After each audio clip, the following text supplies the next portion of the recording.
Hello and welcome to the Action for Happiness podcast, where we have conversations with leading experts and inspiring people about what really matters for a happy and meaningful life. I'm your host, Gui, and in this month's episode, Anne and I speak with the amazing Daniel Goleman. A psychologist and science journalist, Daniel wrote the book on emotional intelligence, which has remained a bestseller for over 20 years, and he joins us via Skype to share some really interesting perspectives about his latest book, The Science of Meditation, which will be known as Altered Traits in the US. So your latest book, Altered Traits, is going to be released shortly. And what I really loved about this is that you mentioned that it was an opportunity for you and an old friend to touch base again, to reconnect, and to put into paper some of the lessons and the stories that you'd been gathering for many, many years. And it was an amazing book. And perhaps to begin the podcast, if you could talk a little bit about how you guys first met and the collaboration together that led to this book. We would love to get an insight into that. I was very fortunate. When I was a graduate student at Harvard, I got a traveling fellowship that allowed me to go to India. I was in India a total of 2 years in my grad school and postgraduate days. And my interest was meditation. And I was fortunate to stumble into a situation in Bodh India, where one of the few then teachers of mindfulness was in residence. His name was Manindraji, and he had a favorite student whose name was Joseph Goldstein. Joseph, of course, was the one who went on to spearhead the movement of insight meditation, better known as mindfulness in America. Yeah. And Manindra invited his friend, a Burmese businessman named S.N. Goenka, to come and teach. And I did, along with others, including Sharon Salzberg, who's another of the Vipassana teachers. We did several 10-day courses, I think 4 or 5 in a row. Yeah. And it was extremely powerful for me. I had also been with Nimkroli Baba, who was known then as Ram Dass's guru.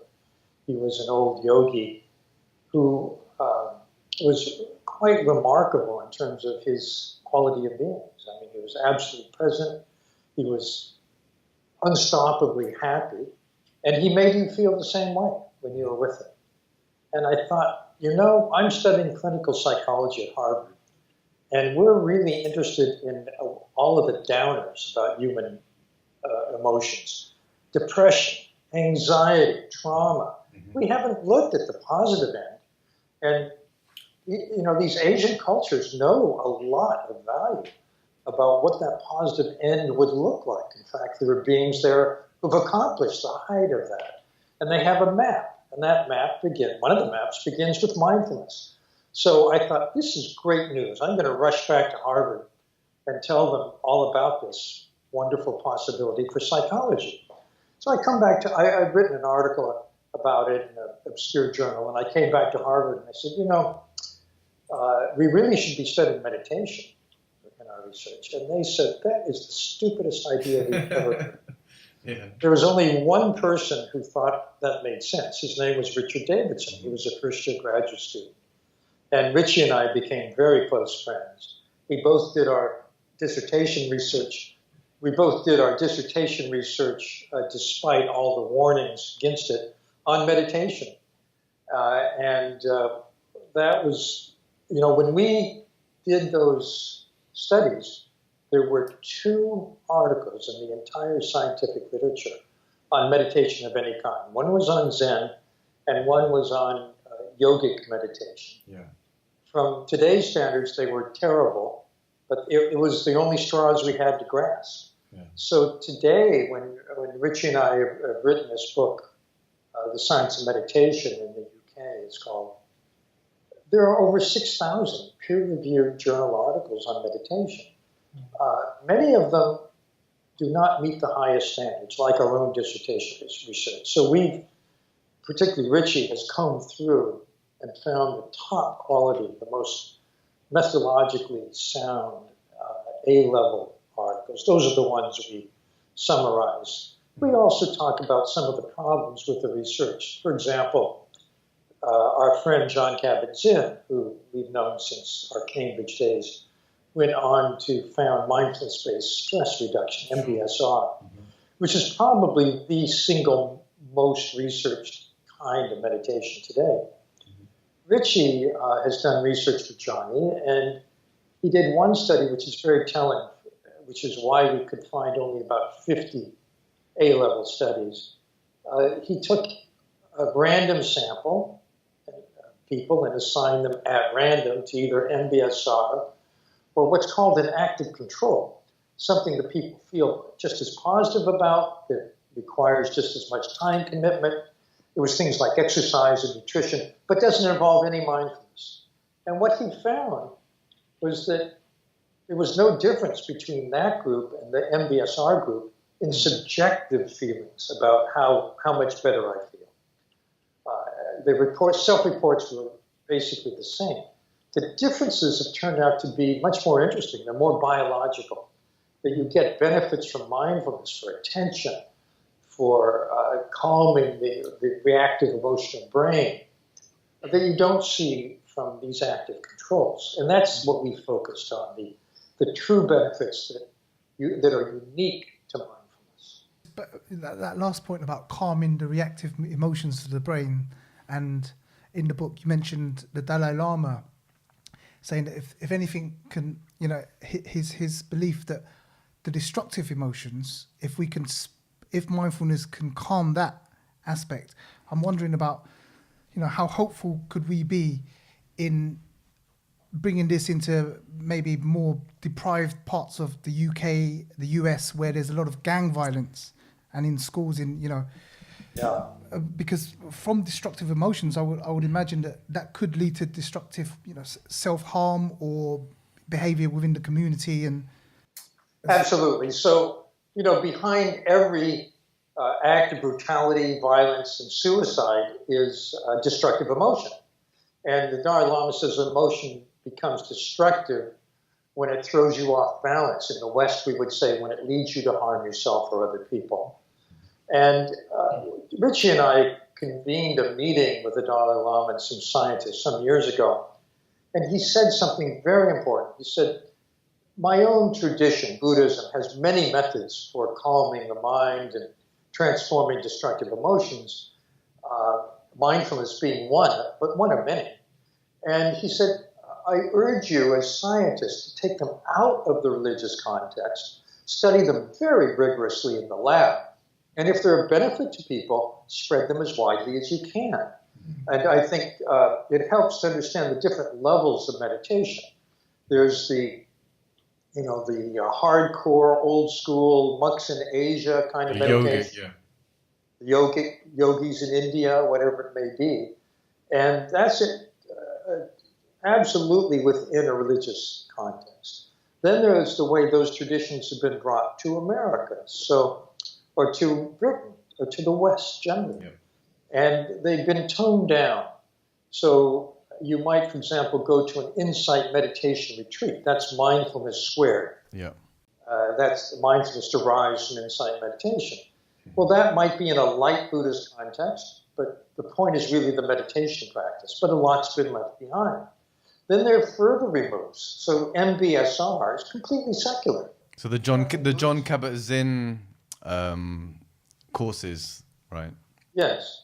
Or mindfulness as it's taught in business, for example, has nothing to do with any traditional spiritual lineage, but it has the core of the method, and the method retains its active, say, neurological effects. So people get to benefit. And then there's a further remove, which are the kind of apps and so on that go on, which are, 5 minutes a day to feel better kind of thing.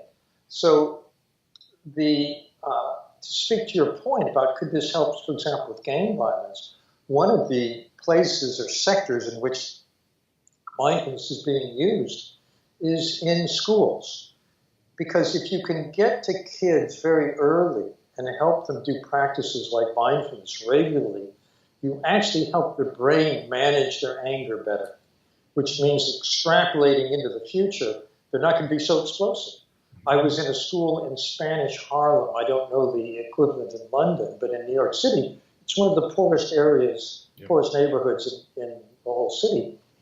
And the kids there grew up in what we call housing projects in the States. And they're on welfare. They're very poor, they're dirt poor. And they have traumatic backgrounds, and they see people being shot. And you can't imagine what it's like to have that kind of childhood. And yet, I saw 7-year-olds do exercise they call breathing buddies, where they, one by one, they get their favorite stuffed animal, they find a place to lie down on the rug, they put it on their tummy, and they watch it rise on the in-breath and fall on the out-breath, and rise on the in-breath. They count 1, 2, and what they're doing is mindfulness. But it's mindfulness at a 7-year-old level. Yeah. But if you do that at each, 7, 8, 9, 10, these programs are called social emotional learning, and they're in many, many schools, particularly schools in neighborhoods like that, because the data shows that over the long term, this helps kids stay on track, not go to, do something that'll get them thrown in prison, not become an addict, get a good job, have a family. And that's really, it's an act of good citizenship to teach this to kids. So I think that in terms of prevention, that's the most powerful use of mindfulness. And another point that you mentioned in your book, and it's something that I'm guilty of as well, it's when I try and explain mindfulness to people, I talk about how the brain changes shape. And then I refer to the amygdala and I say, you do 8 weeks of meditation, the amygdala shrinks and the amygdala is responsible for the negative stuff. And, and for a long time, I thought that I was, that I was accurately representing what actually happened. So, as I know you mentioned that in your book, so could you perhaps explain, at a high level, what happens to the brain when we meditate, and what are some of the misconceptions there? Yeah. So what you said was a classic piece of neuromythology, and it's quite widespread, particularly as people are kind of hyping the science about mindfulness and meditation. It isn't to say nothing happens. Quite a bit does happen. It's just that not everything claimed, particularly by people who are popularizing these methods, actually does seem to happen from a scientific point of view. So some of the benefits of mindfulness right at the beginning are quite surprising, actually. One of them is sharpening attention. And the neural substrate, the neural basis of that is not yet known, but we know from cognitive science measures that mindfulness does help people pay attention better. For example, if you're a multitasker, you're concentrating on this thing you're writing or this email or this project, and then you think, I better check my email, my Facebook, my Instagram, whatever. And then, minutes later, maybe an hour later, who knows, you go back to that project after so-called multitasking. Multitasking itself is a neuromythology. Yes. The brain doesn't do simultaneous things. It switches rapidly. Yeah. So when you go back to that first thing you're highly concentrated on, your concentration is much, much worse. And it takes a while to ramp up. Unless, and this is very interesting, unless you've done mindfulness. Yeah. Mindfulness seems to buffer the loss of concentration from multitasking. And so it enhances the ability to focus. Well, that's pretty simple, because in mindfulness, for example, if you're doing mindfulness of breathing, the point is to keep your attention on your breath. The mind's going to wander. It wanders on average 50% of the time in a daily life. So your mind wanders off, and then you notice it wandered. That's the moment of mindfulness. And you bring it back to your breath. Yeah. That strengthens the neural connectivity for mindfulness. And there's a study out of Emory University that showed the longer people have done meditation, the stronger the circuitry for that seems to be. And so focusing, concentration is one benefit. Another is what's called working memory. Working memory is the fact that when you pay attention to what you're hearing right now, that or learning right now if you're a student, that goes into what's called working memory, which is short-term, gets transferred to long-term memory, and then later you can recall it. That's what we call learning. Yeah. So when they taught students at the University of California this method, they were surprised that on their graduate school entrance exams, the students who had the mindfulness training did 30% better on their scores than a comparable group of students. Well, that's astounding. It's wrong. Incredible. Yeah. Then you mentioned the amygdala. The amygdala is the brain's radar for threat. It's the trigger for the fight or flight or freeze. Yeah. It's what makes people violent. It's what makes people go off the deep end behaviorally. And the amygdala does a lot of things, but that's one of the things that we wish it would not do as much. Yeah. The amygdala is inhibited by circuitry from the prefrontal cortex, the brain's executive, right behind the forehead. And one benefit of mindfulness and continuing to meditate seems to be that the control circuitry for the amygdala gets stronger so that you can manage your amygdala hijacks, if you will, better. Particularly, you can't determine when you're going to feel anger or how angry you're going to feel. Your choice point is in how long you feel it.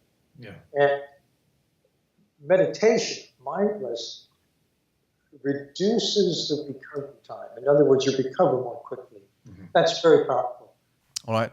Well, so I've been meditating for 3 years now. And one thing that struck me when I was reading the book, Altered Traits, was you spoke of, when meditating, the idea of sustained concentration. Now, ever since I've meditated, I've realized that I can't stop the thoughts from happening, but I'm getting better at noticing them when they arise. And then, to use the expression, nip it in the bud. So I sit down for my meditation and what am I going to have for lunch? That's a thought. Back to my concentration. And so 3 years deep, I'm getting better at noticing thoughts. There's a thought? No. Focus on the breath. There's a thought, focus on the breath. But where I feel I'm not making progress, and I don't know if necessarily it's progress, is the sustained period of concentrating on the breath without that distraction of the thought. So I think that one of the common misunderstandings about meditation and mindfulness is that the idea is to stop thought. It's actually not the main idea. The idea is to change your relationship to the Yes, which is which is what you described. So the mind is designed to generate thought. And when you keep your mind on one thing, say your breath, thoughts will still come up. Sure. And it's not that you should suppress it or get angry at yourself that I'm having that thought. I shouldn't be, judge yourself. It's not that at all. Mm-hmm. The idea is simply to see the thought, recognize it as a thought, and then as you change your relationship to the thought, for example, you name it as a thought, it actually does something neurally. This is research from UCLA. It lowers the energy in the part of the brain that's having the thought and increases energy in the part of the brain that's just noticing. So that the thought tends to end sooner once you know it's just a thought. Yeah. If you think the thought, oh my gosh, it's lunchtime, I could go and get fish and chips. Wouldn't that be great? You're thinking, you're lost in the thought. Thank you for the English reference there. Yeah. Yes. So that being the case, let me say it this way: being able to change your relation to the thought gives you a choice point that you did not have before. Yeah. And that is, do I want to get lost in this thought? Do I want to pursue it? Or do I want to just let it go? Yeah. Usually we are chased by our thoughts. We don't ever let them go. But when you're mindful, you have that choice. So I shouldn't beat myself up too much that I'm not achieving this point of sustained concentration where I could just focus on the breath for Like I can't even go 10 seconds without... I would recommend you that you change your idea of what sustained concentration means. And that you allow sustained concentration to be both awareness of the breath and awareness that thoughts are thoughts. Okay.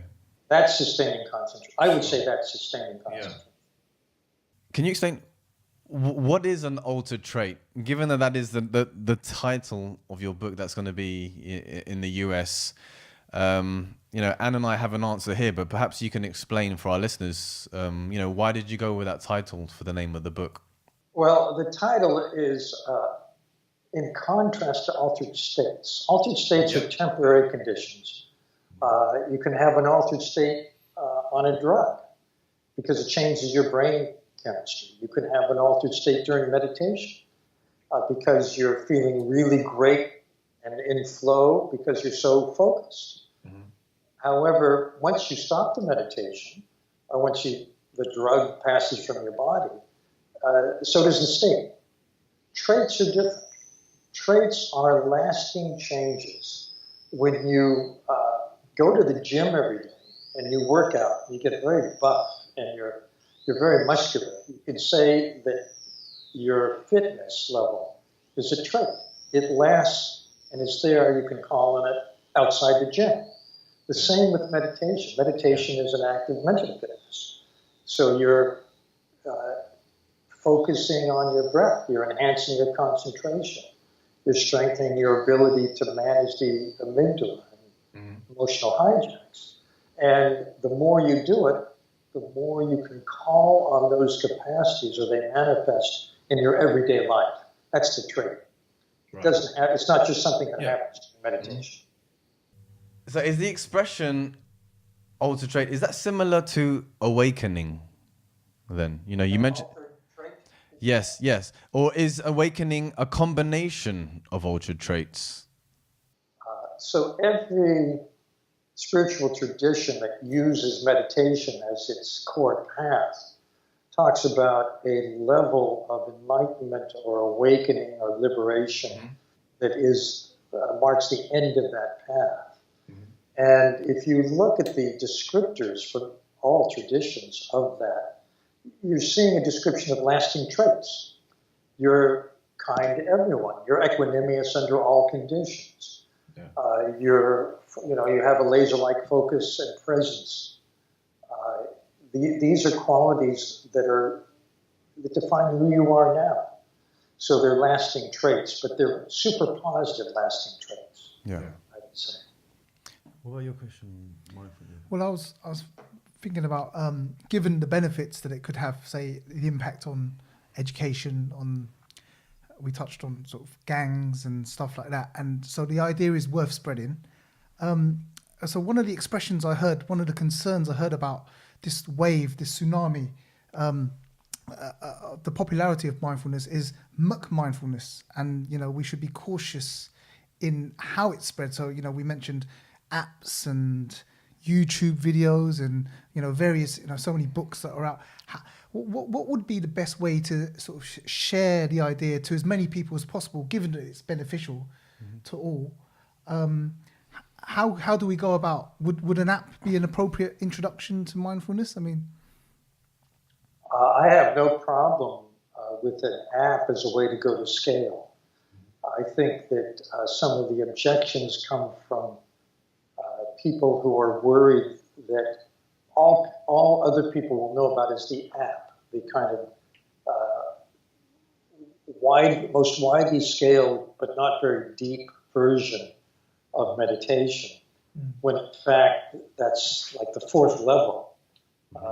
You can do it in a context where you go much more deeply. In fact, our research seems to suggest that if you go on a retreat where you meditate for hours day after day, you make more progress in that path than if you do an app 5 minutes a day.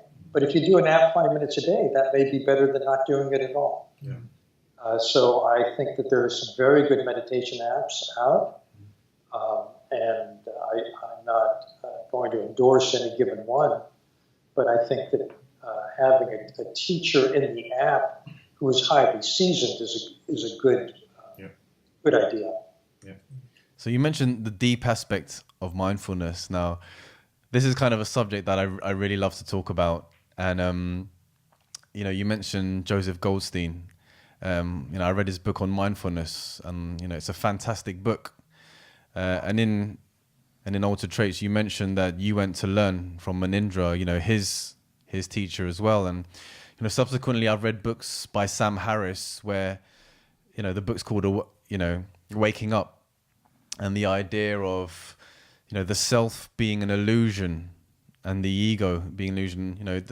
And for me, that's the kind of philosophical side that Anne and I love to talk about. The deeper, is this almost a game? If we're spending 50% of the day in this zombie mode, if you like, where our physical bodies are here, but the mind is elsewhere, where is the mind going to? And also, when I close my eyes and I meditate and I'm in the present moment, I'm not thinking about the past, where is this space that I'm actually in that moment? And I love, that's why Joseph Goldstein, when I read his books, he touches upon that so much. So when you refer to the deep side of mindfulness, is that what you're referring to, the idea of the self being an illusion as well? The Buddha said it very well. He used the metaphor of a chariot. He said, there are the wheels, and there's the platform you stand on, and there's the hitch to the horse, and so on. Those are the parts, but where is the chariot? There actually is no chariot. Right. It deconstructs into those parts. And the cognitive science knows well now that this self as we experience, the me, the I, the guy who goes to get the chips, whoever we think we are, is an aggregate of several modules of cognition that are sewn together, stitched together repeatedly. And in, for example, insight meditation, which Joseph Goldstein teaches, you deconstruct those modules and you see more deeply into the mind, and the so-called illusion of self becomes very clear to you. So that's a deep insight, and it's something that you would get, say, on a retreat. It's not the kind of thing that will happen to you if you do mindfulness, 10 minutes, 20, 30 minutes a day. But it is the classical path, or part of it. Richie Davidson and I were quite bemused when we looked at all the scientific literature to see that the idea of self and how meditation paths affect that is the least researched area. Because when you look at it from a spiritual point of view, it's the most important. Yeah, and the Descartes, I think, therefore I am. Well, we look at it now and it's like, well, we know that through mindfulness that we am even when we are not thinking. And especially when we're not thinking. We're almost more true to our real selves when we are not in that state of thinking. Sam Harris in Waking Up is very eloquent on this point. I love that book, yeah. So Sam, Joseph, Sharon Salzberg, myself, and my wife traveled to Nepal together to study with a Nepali Tibetan Buddhist master named Tulku Urgyen. He writes about that. He said, he speaks about Urgyen in his book, right? Yeah. Yeah. And actually, my wife and I are still students of his sons. He's passed away, but Mingyur Rinpoche, who's one of his sons, was also Richie's star Olympic-level meditator as a subject in terms of his brain function. So that particular tradition, which is called Dzogchen, allows you to experience the kind of gap between the thoughts, which is when nothing's, and then to expand that so that it is kind of an underpinning of everything else that goes on. That's the idea. Yeah. I can't say that that's me, but I think it's Tulku Urgyen. I think it's Mingyur Rinpoche. I think it's people who've done this well. But the more you go in that direction, I think the more progress is made on the path. Yeah, because not to push the point too much, but Anne and I talk for hours. It's like, well, when we in our meditation and we take that breath and we're not in the past or we're not in the future, and we're trying to feel where is the breath the strongest, and when we're trying to be present, it almost propels you into this existence where almost the physical form has no no effect, then your ideas of who you are as a person and the job that you have and the lessons that you learn, they all come to fruition in a thought that you're having in this present moment. Yeah, and I think that background awareness of the spaciousness that surrounds all of that changes your relationship to how you live your life. Just as we were saying, being mindful changes your relationship to your thoughts. Mm-hmm. Those are our lives are the outcomes of all of our thoughts. Mm-hmm. And if you have a wider sense of what's going on, that sees it just as play, that gives you a degree of freedom you didn't have before. Yeah, so I was recently reading from one of the organizers from Google's Search Inside Yourself program, and he mentions that mindfulness is the foundation of emotional intelligence. So I thought, this and the work that you're most sort of known for is, what is the relationship, and can you elaborate on that? Yeah, so you're talking about the book by Meng Chang. Yes. Yeah, so Meng invited me to Google to talk about emotional intelligence. And I thought, isn't that interesting? Because Google is so IQ focused. You have to have, legendarily, you have to have an IQ of 99% percentile just to apply for a job there. Yeah. A very high IQ place. Let me say something about that, by the way. There was just a paper published showing that after an IQ of about 120, there's no relationship between IQ and success in a career. Mm-hmm. And in order to get an advanced degree, like a master's or an MBA or be an engineer, you need an IQ of around 115. So what that's saying is that those degrees get you in the door, but they don't guarantee you'll be the leader or the best teammate. This is an aside, but just to say, so I was bemused. I went to Google. The room was packed. They had to, video it into other rooms where people were watching. People were highly interested. I was surprised. So Meng leveraged that interest into a course in Google University called Search Inside Yourself, which was the basis for his book.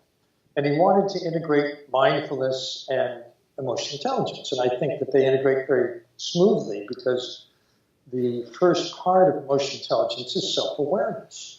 That then becomes the basis for self-management. We've been talking about that. Mindfulness is self-awareness in essence. Yeah. And so that turns out to be the foundational ability in emotional intelligence. The four parts are self-awareness, self-management. You can't manage yourself if you're not aware. Yeah. Then there's empathy, being aware of other people, tuning into them. And then there's putting that all together in relationship skills. Yeah. So I agree with Meng that mindfulness is applied self-awareness, and that this is the foundational skill. Not to say that you couldn't be emotionally intelligent without doing mindfulness. Many people are very good at that, but you do need some kind of self-awareness in order to be strong in that ability. We're coming to a close on the podcast, and one question that we love to ask at the end of the podcast. Well, two. I mean, you can ask that. Go ahead. But the first one is these things, mobile phones. And I know you mentioned it. I actually wasn't able, because I was volunteering for the Action for Happiness, and I wasn't there when you talked about technology, and I'm always quite concerned because I'm a teacher. So my students range from 16 all the way up to 72. So it's a college, but the majority 16, 17, 18-year-olds are just completely hooked on their mobile phones. And that I think taking them away from being present. Their minds are just and it's a big concern in the classroom. Put your phones away, and we use the technology, because there's obviously many useful aspects of a mobile phone that I incorporate into my teaching, but I have to warn them, stay away from your Facebook, your Instagram, your WhatsApp, and so what's your view on the negative parts, because we know technology is useful. I mean, we're using Skype now, so that speaks for itself. But what concerns are there about the overuse and social media and? Yeah, so Anne, that's such a good question, really important. I feel that today's kids, particularly, are in danger of being de-skilled in a number of crucial ways because of mobile phones, particularly, or technology generally. And it's because they're so seductive and they draw us away. They draw us away from our family. They draw us away from other kids. Kids text each other. They don't talk. It's unbelievable. I saw a 10-year-old boy riding a bike texting. In other words, emotional intelligence skills, being able to relate to other people, to connect to people, to manage yourself, all of those are learned in life, and they're learned from interactions, they're learned from modeling. One reason I feel it's so important to teach these skills in school is exactly because of the rise of technology. Kids are spending more and more hours staring at a screen and less present to the people in their lives. Yeah. I mean, not just teachers, parents, other kids. And the brain is designed to learn how to manage your emotions, to learn how to interact, how to empathize, how to tune in, how to be a good member of a team in life from other people, not from a phone. And the phone draws us away. This is the biggest negative. It's an enormous seductive distraction from what we need to learn in life. There's also, we receive 5 times more information than we did 20 years ago. And the Herbert Simon quote that, what information consumes is attention. And I think that's a really pertinent and really, and a great quote to kind of like summarize that the whole thing. Yeah, so Herbert Simon was a really pioneering genius cognitive scientist. He said in the 70s, what information consumes is attention. Crazy. So a wealth of information, which we have now, means a poverty of attention, yes. Which I think is another reason mindfulness is so important for all of us, particularly for kids. All right. And final question. Yeah, so Action for Happiness runs an 8-week course exploring what matters. And one of the questions we ask participants to think about is what matters most in life. So with all our guests, we like to pose that question. So we wanted to ask you, Daniel Goleman, what matters most in life to you? I think it was pretty well summarized in the book I wrote for the Dalai Lama's 80th birthday called A Force for Good. Everything he said, thank you very much, Force for Good. And he makes the point that what makes life meaningful is being able to turn things in a better direction. In whatever way our particular position, our particular skill set, our particular sphere of influence allows. Each of us has some impact we can make. And what he urges is just act now in whatever way you can, whatever you're most passionate about, whatever you're best at, whatever will make the most difference. Yes. And that's very different for each of us, but do it now, even if you won't see the fruits of your action in your own lifetime. Just get that force going in the right direction. I think that's what makes life meaningful. If someone wants to find out a bit more or get in contact with you, follow the work that you're doing, what is the best way in which they can do that? I have a website people can contact me at. It's called danielgoleman.info. Mm-hmm. Very straightforward. All right. Well, thank you so much, Daniel, for doing this. I actually have one of my former bosses, Todd. When I told him that I was going to podcast with you, he almost fell off his chair. He's That's right. a huge fan of yours, and like I said, we read Emotional Intelligence, A Force for Good, and I have now. Liz sent it to us, I think it was Friday or Saturday. So we've been cramming it over the weekend, but it's It's absolutely resonates with us, and we feel that, like I said, it's very rarely you read a book on mindfulness that you think it could be turned into a movie. You know what I mean? The stories of you and Richie in India, I mean, in the 70s, I can't even imagine what the sanitation was like, or the toilets, you know, the food when you guys went. So, you know, it's a truly incredible honor to be speaking with you. Thank you very much for doing it. Real pleasure. And I have to say, I love Action for Happiness. And Richard Laird and Mark Williamson and everyone are doing such great work. Yes. And I'm glad you're doing what you're doing. I want to thank you. I'm grateful. Absolutely a pleasure. What an amazing honor it was to speak with Daniel and get his insight on some of the big questions on mindfulness. A quick reminder that in the UK, the book is called The Science of Meditation and Altered Traits everywhere else. For those that prefer the audio version of the book, please go to morethansound.net and search for Altered Traits. All links are below in the episode description for your convenience. And remember, if you'd like to help create a happier and kinder world, then please get involved with Action for Happiness. You can join thousands of others who are helping to spread a bit more happiness in their homes, workplaces, schools and local communities. Find out more at actionforhappiness.org.